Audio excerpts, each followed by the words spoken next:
All right, hello everybody. So this is self-care for entrepreneurs in case you are in the wrong place. I'm hoping you're in the right place.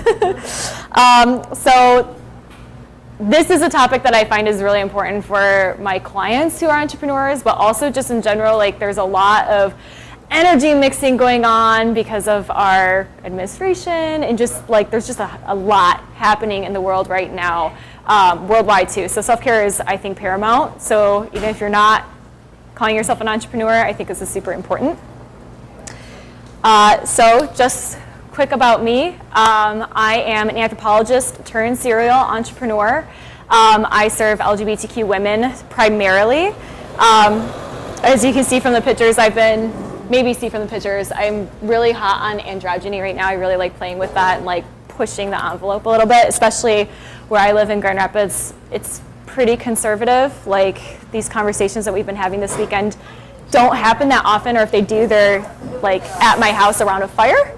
And so I like to just kind of shove it a little further politely. I live with a cat named Turbo.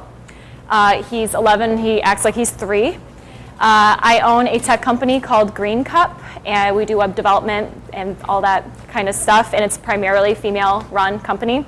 And later on this year, I will be publishing a book called Stories of Elders, What the Greatest Generation Knows About Technology That You Don't, where I interviewed over 100 elders in the greatest generation, born before 1945, about how technology has changed the landscape of our country over their lifetimes.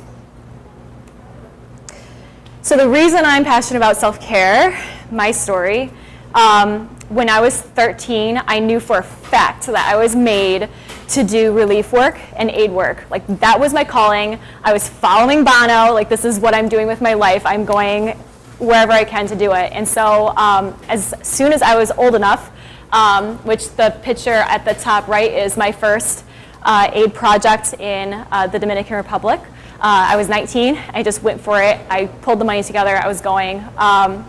I ended up working for a couple years for an organization called the National Civilian Community Corps. It's a government-sponsored organization. It's kind of like what the National Guard used to be before we started sending them overseas, but we get hammers instead of guns. So we're doing PT at 5:30 in the morning, and we're deploying on projects.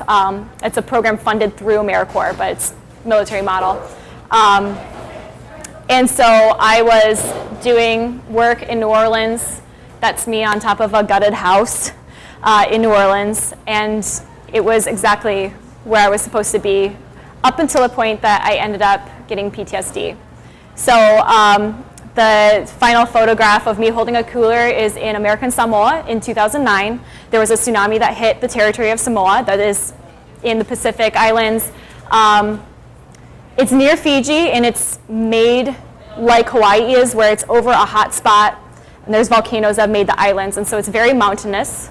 And so all the villages are along the coastline, and we are caseworking along the coastline when an aftershock earthquake happened, which caused their alert system to go, which is literally the chiefs of each community all up and down the coastline would go out to what was a diving tank with the bottom cut off, and that's the bell.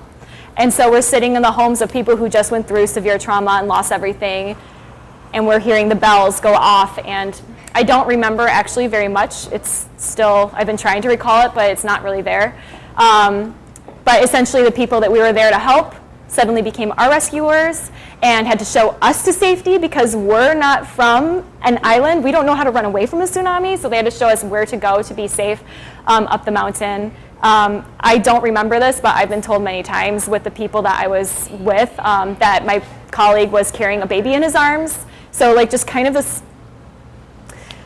happened. So the program that I was in wasn't equipped to manage trauma like this.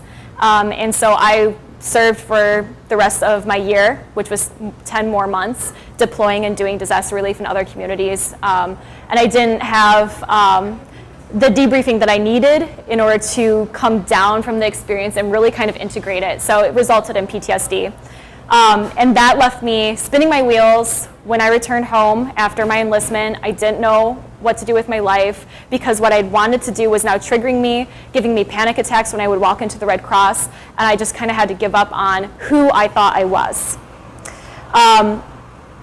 My turning point was a breakdown that I had 2 years ago where I had started several businesses and things were on paper successful, but I felt very hollow, and I was constantly starting something new because I was looking for who I was and what I was supposed to do with my life, because all of a sudden everything I'd known for 20 years was gone.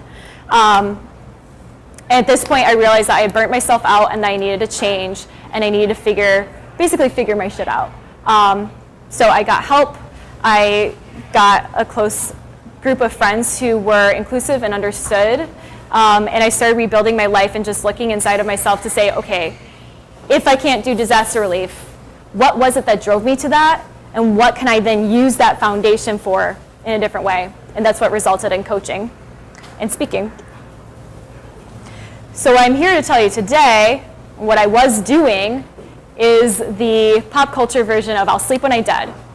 80 hours a week, you've got your startup, pedal to the metal, do the hustle, work yourself into the ground. It doesn't matter because you've got to get the next product out, you've got to get the next thing going.